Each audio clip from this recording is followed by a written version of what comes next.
Bienvenidos todos, todas y todes a un nuevo episodio de Desquiciadas de Libro.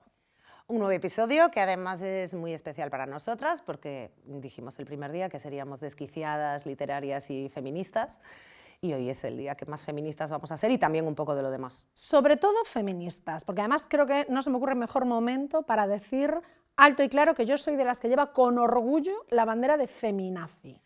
Yo creo mucho en la resignificación del insulto. Sí, a mí me gusta. A mí es que lo de feminazi ha pasado de cabrearme muchísimo a ya hacerme gracia porque no sé a qué colectivo hemos exterminado las mujeres para que se nos llamara nazis, ¿no? Más bien somos las exterminadas en la historia de la humanidad. Ojalá machista, pero va a ser que no. No, yo los veo fuertecitos últimamente, entonces... He leído estos días una noticia muy interesante al respecto que explica que este auge del machismo que estamos viviendo, del machismo más rancio, de este perfil de macho alfa, hombre de alto valor, incel, el incel de toda la vida, esto en realidad es un síntoma de la caída del imperio del machismo, que cuando hay una reacción tan fuerte suele ser síntoma de que algo está cambiando. Sí, es ese día que un moribundo se encuentra bien justo antes de palmar. El canto del cisne le llaman. Eso es. Eso es. Pues ojalá, no te creas que estoy yo tan esperanzada con que eso sea así, pero porque yo he ido perdiendo, bueno, este episodio evidentemente se lo dedicamos celebramos por el 8M que acaba de la conmemoración del Día de la Mujer, que no de la mujer trabajadora, por favor. No, pues yo estoy con el del Día de la Mujer Trabajadora, no, tenemos que discutir ya. Por favor. Vamos a ver, mujer trabajadora es toda. No conozco ninguna mujer que no trabaja. Sí, trabaja la Preisler, que se está agotada. Bueno, trabaja, ella genera sus ingresos en base a utilizar su imagen, tiene que cuidar esa imagen para que sea... A mí me parece un trabajo mucho más fácil que estar en la mina, claramente. Uno de los libros que recomiendo te quitará la razón.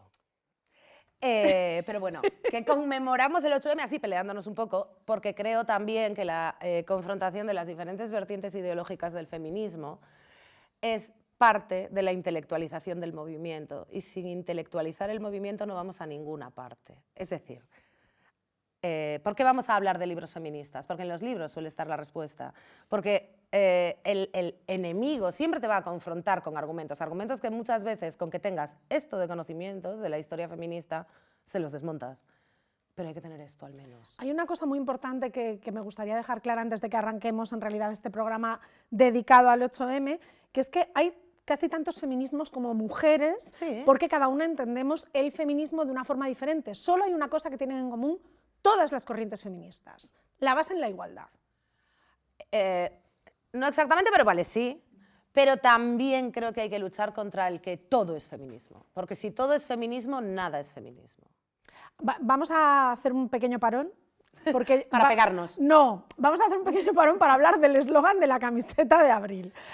Abril ha venido, para los que nos estáis escuchando por Spotify y no lo estáis viendo, Abril ha venido con una camiseta que pone "We should all be feminist", que fue un eslogan feminista muy conocido en su momento, y entonces según se ha sentado aquí ha dicho, luego te cuento de dónde viene esta camiseta. Me ha hecho gracia esto porque ahora estábamos hablando de no todo es feminismo. Bueno, una camiseta puede ser feminismo. Ah, sí, bueno, claro. Pero vale, cuento lo de la camiseta porque a lo mejor hemos empezado un poco intensas y a mí me gusta que la gente que nos ve o nos escucha se dé cuenta de que en realidad somos personas bastante imbéciles, en este caso yo, ¿no? Completamente. We should all be feminist, que para que no lo sepa significa todas deberíamos ser feministas o todos deberíamos ser feministas, o que al ser en inglés pues es más neutro, ambiguo, ¿no? Que es el título de la gran obra maestra de Chimamanda Ngozi, que es una autora negra y feminista, ¿no? Cuyos dos grandes temas en su creación son eso, ¿no? La raza y el sexo. Y entonces ahora cuento porque no soy lista, ¿vale? Yo podría quedar de intelectual diciendo que soy una de las primeras personas que soy consciente de haber leído a Chimamanda en el 2005-2006, cuando yo estudiaba filología inglesa. Yo la estudié en la UNED, entonces a mí nadie me había dicho el nombre de esta mujer, ni cómo se pronunciaba, ni nada. Y hombre, con todo el cariño, pero no es el nombre más fácil del mundo, no, ¿vale? Marta Chimamanda. Rodríguez no se llama. Claro, Chimamanda. Entonces, yo era una asignatura dificilísima de interpretación de textos literarios y demás, y entonces me encantó Chimamanda, me la estudié como una campeona rezaba para que me cayera en el examen, tuve suerte, me cayó, salí del examen y dije, he hecho el examen de mi vida, o sea, matrícula, ¿vale? Y bueno, era en la UNED, entonces en la UNED te dejan tienes que entregar todos los folios del examen, pero te dejan llevarte un borrador. Y al llegar a casa y repasar así con un esquemilla que me había hecho, me di cuenta de que durante todo el examen, en vez de escribir Chimamanda, había escrito Chichimanda. Chichi, tía.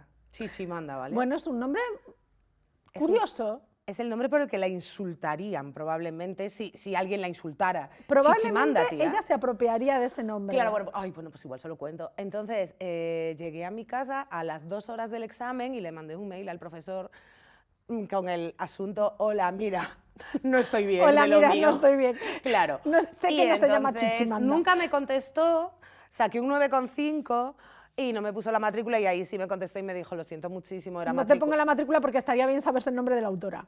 Tal cual. Claro. En plan, era una matrícula de manual, el texto estaba impecable, pero claro, es que Chichimanda. Y yo mirándolo como, ya, o sea, es que me has aprobado, ya está. Quiero decir, con la que he liado. O sea, que te ya compraste la bastante. camiseta como para reivindicar a la figura de Chichimanda. La neuronita que me falta. No, bueno, sí, esto es de... Bueno, a ver, la camiseta es de Shane, podría poner debajo Chichimanda y todo el mundo se quedaría encantado. O sea, que Bueno, mira. a ver, es verdad que Chimamanda Gochi. Gochi, nunca digo bien el apellido. Si no sé decir Yo el nombre, voy a saber decir el apellido. No, yo el nombre lo digo bien, Chimamanda. Es una de estas escritoras claramente feministas, que además ha desarrollado una literatura muy compleja con respecto al feminismo, porque tiene muchos tintes pues, raciales. Claro, mujer racializada, pues ya es como, madre mía, lo tienes todo, cariño. Y tiene una literatura centrada principalmente en el ensayo, aunque no solo. Bueno, pues se suda, aunque sea fácil en la aproximación, Sí, no es difícil. y leerla. analítica y demás, pero no todos los libros que centran su contenido en el feminismo o que aportan algo al feminismo van en esta línea. Y es un poco de lo que vamos a hablar hoy, porque además me parece interesante que partamos de una base común a todas las mujeres. Cuando estábamos preparando este episodio yo decía, bueno, es muy común a las mujeres de nuestra generación, y luego me di cuenta de que no es verdad, es común a todas las mujeres, Claro. punto final, no hay más. Claro, no nacemos con el feminismo incorporado, porque vivimos en un mundo evidentemente machista y evidentemente patriarcal, en el que nacemos con una perspectiva, bueno, pues masculina, de género masculino y de sexo masculino. Es decir, nacemos con una perspectiva dada, sí o sí. Y las mujeres vamos aprendiendo, las mujeres, los hombres y lo que es todo, está todo en el medio, vamos aprendiendo a abrazar el feminismo de diferentes maneras. En nuestra generación, por ejemplo, que somos educadas en los 90 o adolescentes en los 90, fuimos de estas chicas que no éramos como las demás. No, éramos especiales. Éramos como un chico. Y lo entendíamos como parte del feminismo, considerar que ser capaces de actuar como un hombre nos hacía más válidas. Claro. ¿No es verdad? No, es machismo eso. Es misoginia interna, claro. de hecho. Y yo creo que los libros muchas veces nos traen el despertar, ¿no? Yo me he encontrado muchas cosas que yo sabía, yo creo que, en mi caso, al menos, yo como que fui elaborando mi propia teoría feminista, mía, solo, sin leer, sin formarme y demás, durante, pues eso, la adolescencia, los años de universidad. Y yo decía, jolín, ¿por qué todas las chicas están encantadas con que en X discoteca, Zona Coruña, por ejemplo, Baroque, entremos gratis y ellos paguen? Y yo pensaba, Dios mío, es que somos el producto. Yo esto lo decía y la gente me miraba como si estuviera pirada. Que te ahorran los 6 pavos. En plan, tía, claro, pero que te ya, ahorran pero... 6 euros, estás loca, y te dan una copa ya, porque somos el producto y el producto funciona mejor borracho encima, ¿no? Entonces, a mí me pasaban esas cosas, pero no tenían nombre, porque yo no había leído, no me había formado. Era una época en la que si decías... Yo me acuerdo la primera vez que una amiga me dijo, es que yo soy feminista, y pensé, sí, hombre. Y hasta pensé, pero si eres guapa. Pero si eres guapa. Este es otro estereotipo.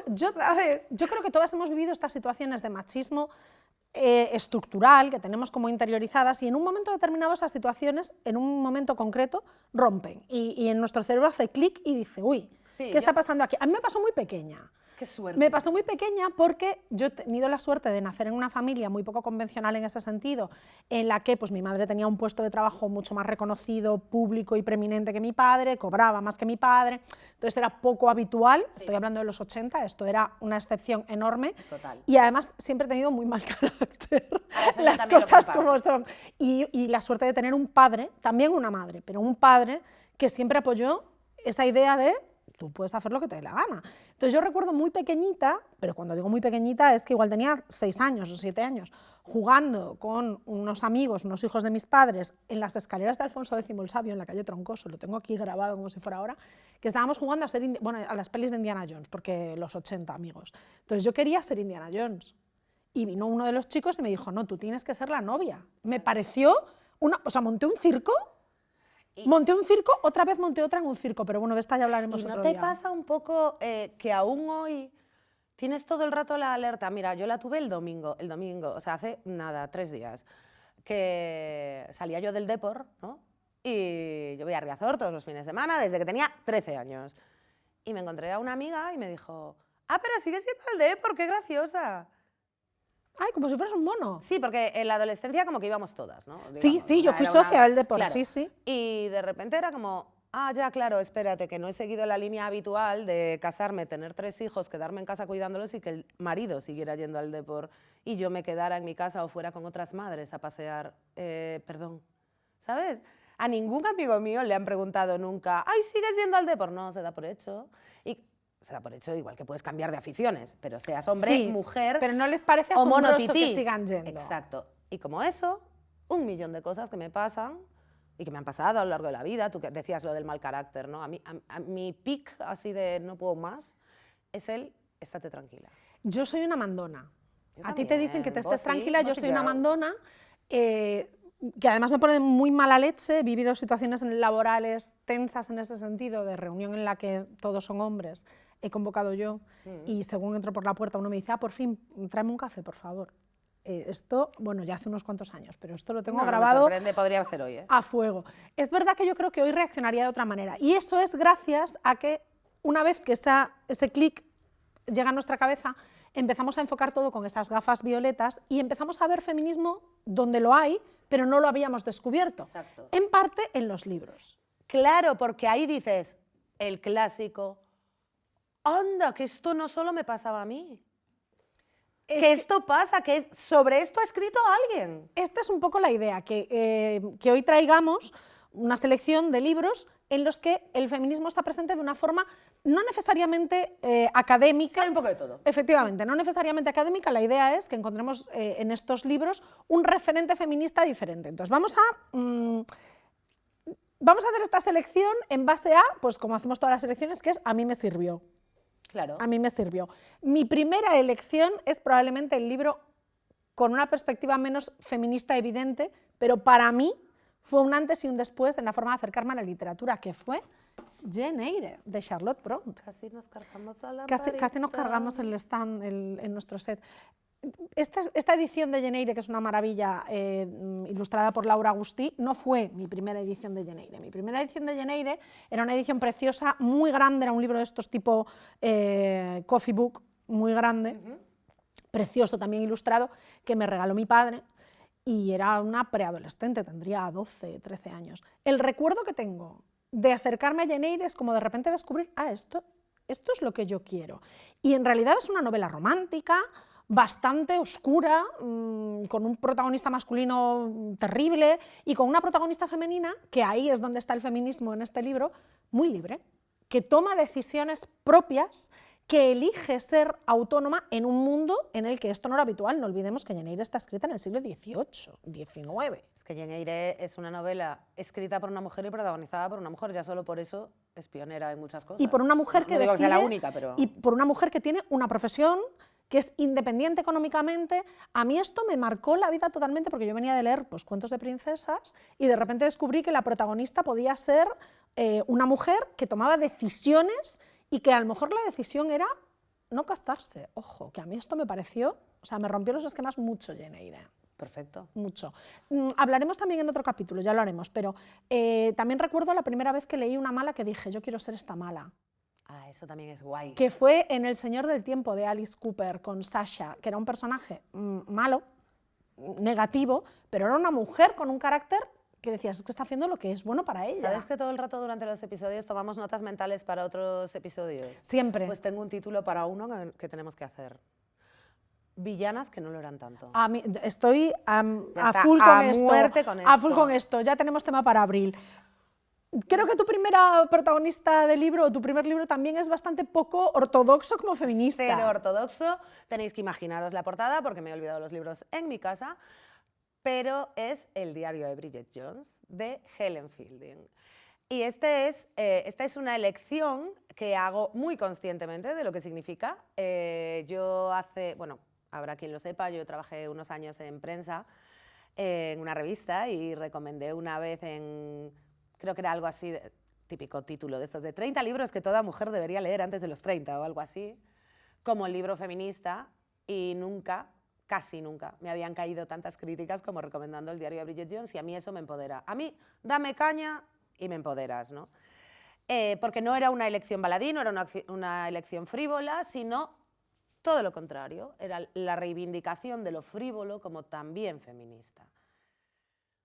De ese concepto femenino que parece que denostamos. Jane Eyre es maravilloso, pero no tenemos que ser todas Jane Eyre, que es perfecta en su rectitud y en su moralidad. Y eso ha sido la protagonista femenina que nos han permitido ser a lo largo de los siglos. Bridget Jones es un desastre. Es un desastre en los 90, porque en el 2022 bueno, sí, claro, es una señora normal. No, en el 2022 con un piso en el centro de Londres es multimillonaria ya directamente, pero es igual. También. Yo hablo del Bridget Jones original, de la novela publicada en 1996, no entro en adaptaciones cinematográficas ni en secuelas, que todos sabemos que las secuelas se hacen porque dio pasta la primera, entonces tampoco me voy a meter en cuánto de profundas puedan ser. El primer diario de Bridget Jones, que es una novela hecha fundamentalmente para entretener, y no le voy a dar yo aquí una carga de profundidad exagerada, pero es verdad que es la primera gran novela mainstream, divertida, entretenida y frívola que nos presenta a una protagonista que hace muchas cosas que como feministas odiamos. Estar obsesionada con el peso. Pero es que todas hacemos esto. Claro, porque ¿sabes qué? No somos perfectas. ¿Sabes eso de que la víctima, para ser víctima, no tiene que ser un ejemplo de moral? Pues la mujer, para tener los mismos derechos que los hombres, exactamente igual que los hombres, tiene derecho a tener defectos. Bueno, es un poco lo que hemos hablado muchas veces tú y yo fuera de cámaras. Llevar tacones no te hace menos feminista, depilarte no te hace menos feminista. Si quieres no ponértelos, fenomenal. La libertad de elegir. Y sabes que ni siquiera yo estoy tan ahí, pero independientemente de eso, esa frase que es mi favorita del feminismo, de ojalá la mujer más brillante tuviera la autoestima del hombre más mediocre. Uy, por Dios. Pues es que esto está montado así porque durante muchísimas décadas, para que una mujer llegara a determinado estatus, tenía que ser impecable en todo, profesionalmente, personalmente, éticamente, incluso estéticamente. Y cuando digo estéticamente no digo que sea muy guapa, al contrario. Tienes que ser Angela Merkel, que se desfeminiza para tener el mismo poder que tendría un hombre.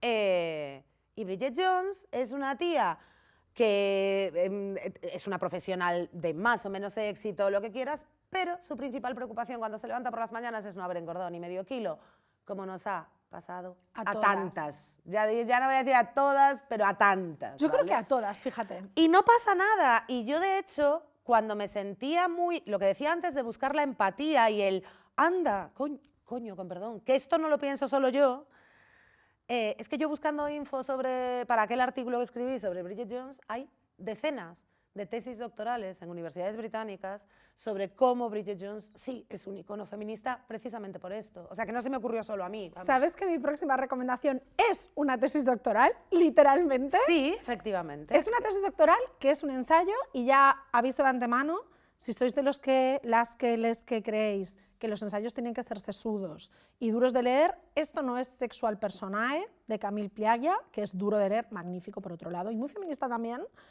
pero no es esto. A mí este libro me rompió muchísimo la cabeza para bien.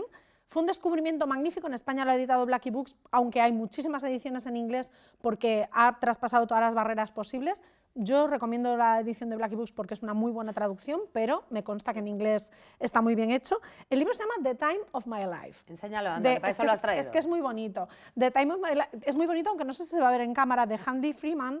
La edición de Blackie Books es iridiscente. Si no me equivoco, la hay en tapa blanda también más. Sí, se ha editado en tapa blanda. Pero esa es preciosa. Yo tengo la de tapa dura porque soy una ansias y me la compré cuando salió porque había oído hablar ya de este ensayo y no lo tenía en inglés, pues por lo que fuera. Es un ensayo magnífico porque no parece un ensayo. Vamos a partir de una base fantástica, que es que Handy Freeman es una periodista experta en cine. Llevaba toda la vida haciendo crítica de cine y de repente se dio cuenta de que había un montón de películas con un componente feminista detrás que no habían sido vistas como feministas porque tenían pues, un contenido, digamos, de puro entretenimiento. Pues lo de Bridget. Efectivamente. Entonces, The Time of My Life, para las que seáis, los que seáis, les que seáis como yo, fans de Dirty Dancing, habréis descubierto ya que es el eslogan de la película Dirty Dancing. De hecho, se anunciaba así, Dirty Dancing, The Time of My Life. Bueno, pues ella coge Dirty Dancing como película ejemplo, pero luego habla de... Uy, por Dios, que lo tiro todo. Habla de muchísimas más. Me gusta mucho cómo están analizadas todas, pero Dirty Dancing es mi análisis favorito, porque es verdad que es una de mis películas favoritas y toda la vida se ha contemplado como una película súper femenina, considerando femenino aquel atributo blando, débil, El romántico. amor, el baile. Exactamente. Y es una película que en realidad tiene un contenido ético brutal basado en el feminismo. Baby, el personaje de Baby, es una mujer súper independiente que tiene verdadero interés en cómo funciona el mundo, que quiere hacer cambiar las cosas, que quiere crecer, que quiere estudiar, que tiene una ética muy específica. Voy a decir una cosa que a lo mejor parece súper poco feminista, pero es lo contrario. Baby es fundamentalmente, la actriz que la Jennifer Grey se llama, ¿no? Jennifer Grey. Es fundamentalmente una protagonista de novela, o sea, de película romántica, fea. Sí, no es una mujer canónicamente guapa. A mí me parece muy bella, pero esto es una opinión personal. Sí, lo que quieras. No es canónicamente pero guapa. hoy en día Pero no se hace una película de ese estilo sin que la tía Ya, sea un pero cañón. fíjate, ahí tienes a Adam Driver, que sería el Jennifer Grey masculino, que a mí me parece un hombre guapísimo personalmente. Entonces yo a ella la encuentro muy atractiva. Que sí, que yo no digo que no lo Pero sea. no es canónicamente guapa. Digo que Pretty Woman es Julia Roberts. Efectivamente.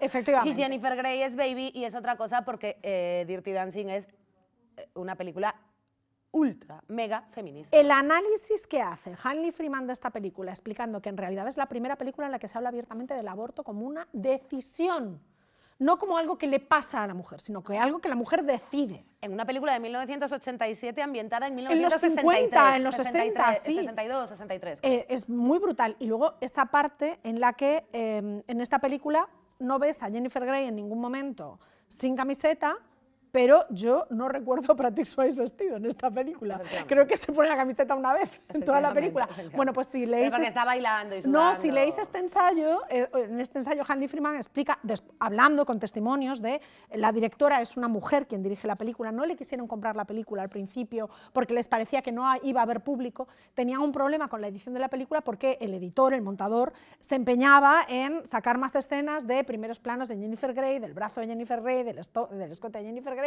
y la directora decía que no, que el público de esta película quiere ver a Patrick Swayze, que es un señor que está estupendo, y lo que queremos es esta perspectiva, este ojo de esta mujer, en este caso hetero, que está interesada en este señor. Yo quiero este ojo de esta señora. Bueno, y que yo Me creo parece muy también que interesante. Dirty Dancing es una película que sin el tema del aborto, con una protagonista canónica de otro estilo y demás, es del 87, ¿no? Pues 40 y 40, no sé, 38 años después. Casi 40 años después. No habríamos oído hablar de ella. No. No habría trascendido. Y Sería sigue una siendo comedia película- romántica más o una historia Te cuento romántica un más. drama relacionado con Dirty Dancing. Estoy hoy Está- totalmente no me- meta. Por ¿eh? Dios, dramas no. Una película que tiene una frase no. que dice he traído una sandía no puede ser dramática, Ya, tío. tía. No permitiré que nadie te arrincone. María Por Nieto, bueno. favor.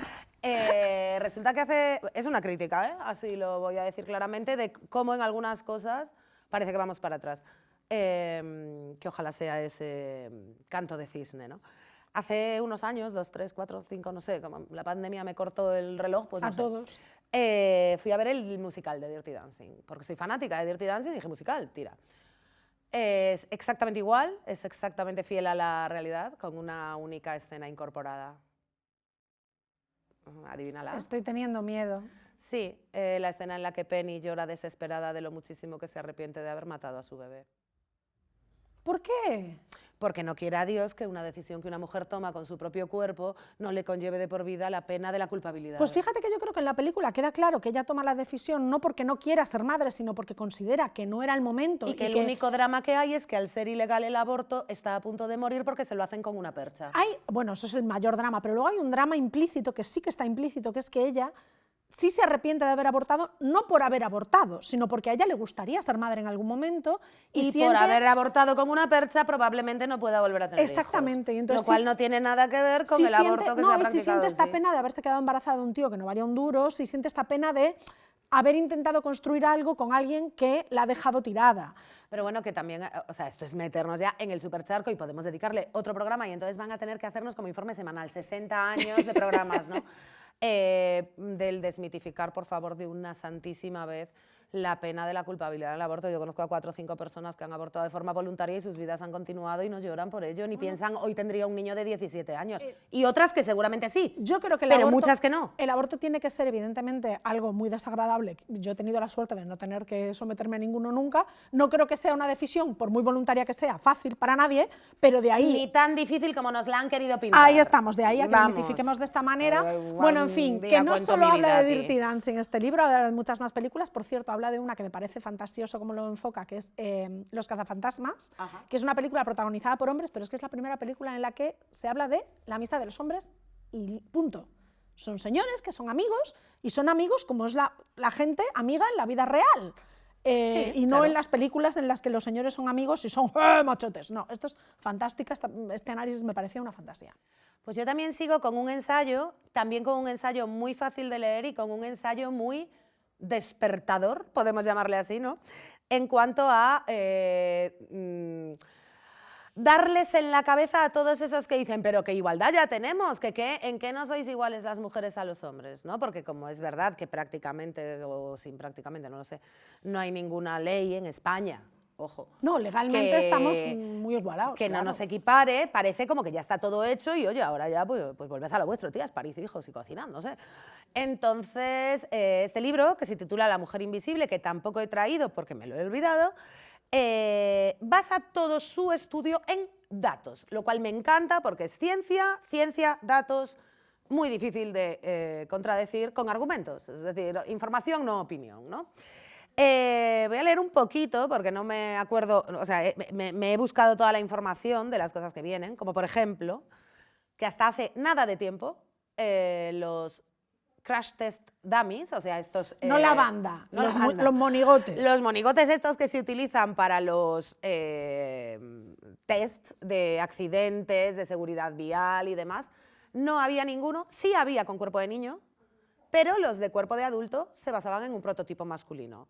Conclusión, hay un 47% más de posibilidades de que una mujer muera en un accidente frontal que un hombre. ¿Por qué? Porque hasta hace nada, y cuando digo nada es igual 5 años, sí. No se tenía en cuenta que la media de mujer es más delgada, más baja, menos musculosa, con otras características corporales, etc. Normalmente las mujeres tenemos pechos, claro. Normalmente las mujeres tenemos las caderas situadas... Los pies más pequeños. Los órganos no están situados exactamente en el mismo punto que en el cuerpo de un hombre. Bueno, en fin, cositas. Como nos hemos enrollado como persianas, lo resumo más. Los síntomas de infarto son completamente, o sea, muy diferentes en hombres y en mujeres, y sin embargo las mujeres seguimos pensando que si nos da un infarto nos tiene que estar doliendo el brazo izquierdo, cuando en nosotras suele ir más por molestias estomacales, intestinales y de cabeza. Eso que dicen tanto de, pues tanto que pedís igualdad, iros a la obra, lo siento, no podemos. El ladrillo se diseñó con una medida estándar idónea para la mano de un hombre. Una mujer no puede coger un ladrillo con una mano, una mujer estándar. Yo a lo mejor sí, que soy más grande que la mitad de hombres que conozco, pero yo, la mayoría, no. ¿Yo, que mido unos 60? No. ¿Tendinitis en el pulgar por usar el móvil? La pantalla se adapta a la mano masculina. Y ni hablemos, que esto ya es más serio, de la cantidad de análisis clínicos de medicamentos que se hacen tomando como muestreo a una población masculina. Vale, pues todo esto a mí, que me creo muy lista y que me creo que sé mucho de feminismo, este libro me lo leí el año pasado, literalmente, y yo ya creía que sabía un montón, me dejó con los ojos así, aún no los he cerrado del todo, porque es un ensayo brutal. Yo reconozco que a mí me cambió la forma de ver la vida. Claro, ¿sabes por qué? Porque te dijo, vives en un mundo diseñado por hombres, cosa que ya sabías, pero para hombres también. Y pone de manifiesto una cosa muy interesante, que es la diferencia física real entre mujeres y hombres biológicos. Ya no vamos a hablar de cuestiones diferentes. La biología de una mujer cis y la biología de un hombre cis son diferentes y si el mundo se ha diseñado para la biología de uno de ellos, el otro queda excluido. O sea, y la negación de la ciencia nos devuelve al paleolítico, ¿sabes? Pues mi siguiente recomendación va en la línea de qué pasaría si esto se invirtiese. Ajá. Yo llegué a este libro de casualidad porque me lo recomendaron mis libreras de cabecera en Moito Conto, a las que quiero mucho. En Coruña tenemos un montón de librerías maravillosas, desde Alguazul, donde grabamos, hasta otras tantas. Bueno, pues un día que bajé yo, justo antes de la pandemia, diciendo no tengo nada que leer y necesito algo, quiero algo como de fantasía, de aventuras, quiero algo facilito. Y entonces me dijeron, léete este libro que es fantasía y es aventura y es facilito, pero te va a hacer pensar. ¿Cómo que me va a hacer pensar? O sea, han pasado 8 años y yo sigo con el libro aquí. Con metido. migraña por Yo culpa del sigo libro. dándole vueltas a la cabeza. El libro es tan bueno que se ha hecho una adaptación a serie de televisión y está en Prime Video con grandes actrices, por cierto. La novela se llama The Power. Es de Naomi Alderman y cuenta con prólogo de Margaret Atwood. Yo creo que con esto ya pues, podemos sentar las bases. Pero es que además la premisa en la que se basa esta novela, que es un mundo distópico, casi un poco dentro del cyberpunk, no exactamente, pero casi, se basa en la idea de que llegado un momento el mundo era tan machista y tan patriarcal y los hombres eran tan violentos contra las mujeres que las mujeres desarrollamos un poder físico y cuando nos sentimos atacadas generamos electricidad. De hecho, el libro está basado en estudios biológicos que demuestran que esto de, ay, me has tocado y me has dado calambre. Ah, sí, yo hago eso todo el rato con la gente. Bueno, pues parece ser que estas cargas eléctricas hay gente que puede controlarlas. En la vida real, buscadlo porque es fascinante la historia. Bueno, pues ella coge, Naomi coge esta idea y la convierte en una premisa distópica. Las mujeres han llegado a evolucionar hasta un punto en el que esta electricidad empieza a popularizarse, empieza a hacerse algo común, las mujeres empiezan a desarrollar este superpoder, entiéndase superpoder entre comillas, ¿y qué pasa? Que las propias mujeres toman dos caminos separados.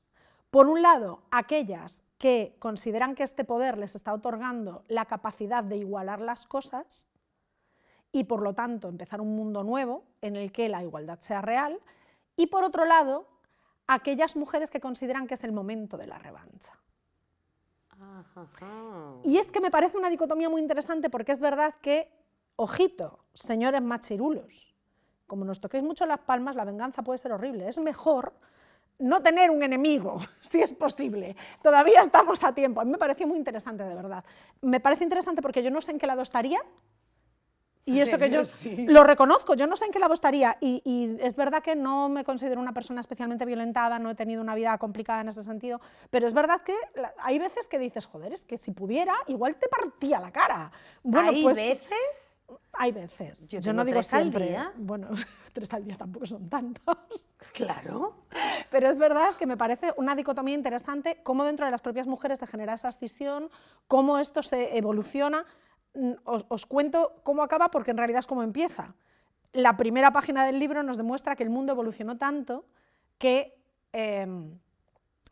no existe ya el machismo, el mundo es un mundo gobernado por mujeres, dominado por mujeres, ha cambiado totalmente, han pasado siglos y el libro empieza con que de repente un investigador de una universidad le escribe a su directora de tesis diciéndole quiero investigar cómo arrancó esto porque han encontrado pues, unos, como si dijéramos petroglifos, claro, pues no eran petroglifos porque era 2020 y tantos, pero bueno, han encontrado aquí una serie de vestigios y quieren investigar y entonces pues llegan a este rollo documental y documentan cómo nació este nuevo mundo, que es un mundo literalmente hembrista, que no feminista. Me parece súper interesante la dicotomía del libro y lo recomiendo además desde edades muy tempranas. Creo que es un libro perfecto para empezar a leer en la adolescencia. Me gusta lo que oigo. Me lo voy a llevar como de cada una de estas me llevo Pa' uno. ti. Pues yo cierro con un clásico, ¿vale? Un clásico de la literatura feminista. Yo me he leído prácticamente todas las obras fundacionales, ¿no? del feminismo clásico, cosa que tampoco recomiendo del todo porque se ha hablado mucho en los últimos años de no, hay que leer El segundo sexo de Simone de Beauvoir. Bueno, para leer El segundo sexo de Simone de Beauvoir tienes que tener una cabeza muy amueblada, ciertos conocimientos de existencialismo, de corrientes filosóficas. O sea, yo soy una persona... filosofía, claro, soy una persona bastante leída y El segundo sexo de Simone de Beauvoir es que sinceramente no lo acabé. estaba agotada, es que no podía más ya, ¿vale? O sea, y de verdad que me da un poquito la cabeza para las cosas. Entonces, yo creo que decirle a una chavala, o sea, con todos mis respetos, de 18, 19 años, léete El segundo sexo de Simone de Beauvoir, dice, no, prefiero ser machista, deja, tira que te Da va. mucho menos trabajo Claro, ser da menos machista, ¿eh? trabajo. Por eso creo que también hay que hablar, como estamos haciendo hoy, de las lecturas feministas, que no tienes por qué sentarte ahí a analizarlas con un, ¿sabes?, con un diccionario al lado. Bueno, de la que voy a hablar hoy la he leído 2 veces, es La mística de la feminidad, de Betty Friedan. Yo creo que es prácticamente la obra fundacional del feminismo del siglo XX. Yo aparte soy muy reivindicadora del feminismo clásico, ¿no? O sea, creo que lo hemos traicionado un poco en generaciones posteriores.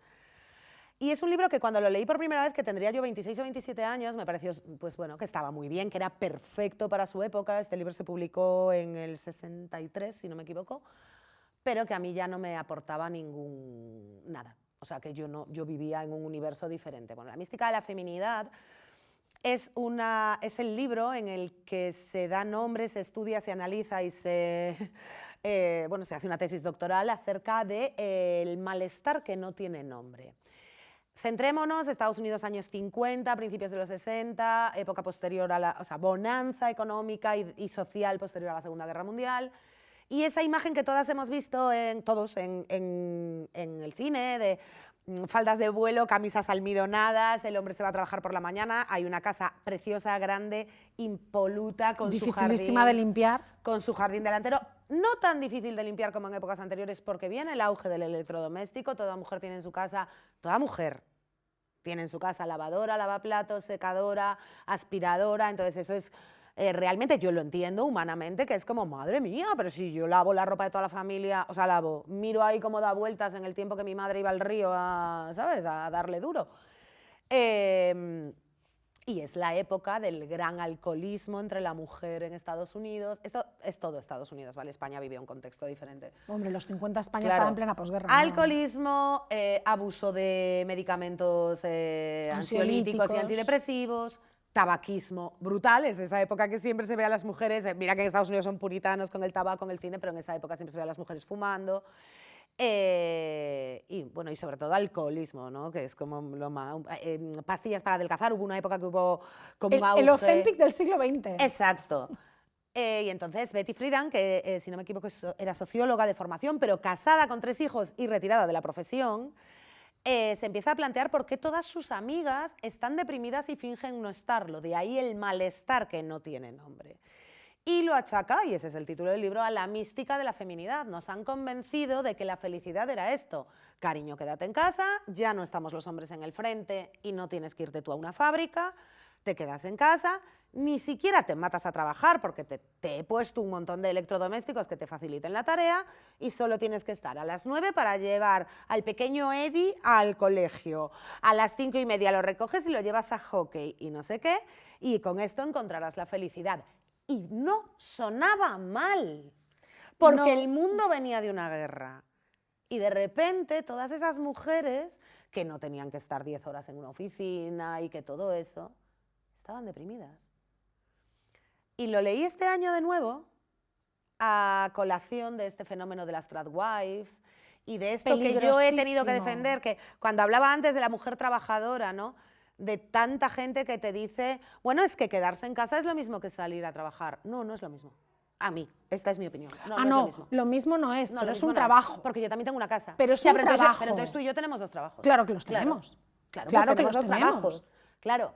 Entonces, yo como soy una radical absoluta de que sin la independencia económica ninguna mujer puede alcanzar Estoy de acuerdo. la autonomía, es que soy una radical, es que es un hecho tan claro que no debería ser Es que yo soy de las opinable. que piensa que el trabajo doméstico hay que pagarlo, incluso cuando es en tu propia casa. Pues es que yo creo que lo que hay que hacer con el trabajo doméstico es repartirlo. Ya bueno, está. estoy de acuerdo. Y no hay que pagar a nadie y se acabó, o pagar a alguien que venga externo o lo que sea, pero que el trabajo doméstico, es que yo tengo muchas amigas que me dicen, es que yo trabajo en mi casa, digo, bueno, pues entonces yo estoy pluriempleada, porque lo que tú haces en tu casa, oye, mi casa no está como una cuadra, o sea, si mi casa está igual que la tuya, será que yo también lo hago. Esto es un tema interesante del que hablaremos en otro momento porque se nos va el podcast. Sí, por supuesto. Al hilo de esta recomendación que me parece fabulosa para cerrar, La mística de la feminidad, te recomiendo fervientemente un thriller de hace un par de años que se llama Don't Worry Darling. Ah, vale, me lo apunto. Protagonizado por Florence Pugh. Ah, que es una peli, vale. Es una película fantástica en ese sentido porque, bueno, es darle una vuelta de tuerca, es un thriller muy distópico que se basa un poco en esta idea de la felicidad Doméstica. doméstica. Sí, yo sobre la mística de la feminidad solo diría que todas esas mujeres que han decidido quedarse en casa porque consideran que lo doméstico, oye, que no hay que levantarse a las 7 tampoco tanto y demás, que lean la mística de la feminidad y a lo mejor se explican por qué no son tan felices como pensaban. Bueno, que lean, que leamos Bueno, todos, que leamos de alguna todos. manera. Hasta aquí nuestro especial feminista de Desquiciadas del Libro. Bueno, digo especial feminista y es un poco como una redundancia diciendo Desquiciadas del Libro. Efectivamente, espero que nadie nos demande ni nos odie después de todo lo que hemos dicho, porque Más. tampoco nos vamos a callar, entonces es lo que hay. Volveremos prontito con una segunda temporada aquí de marzo, con algo, bueno, un poco diferente. En 2 miércoles nos vemos. Hasta pronto.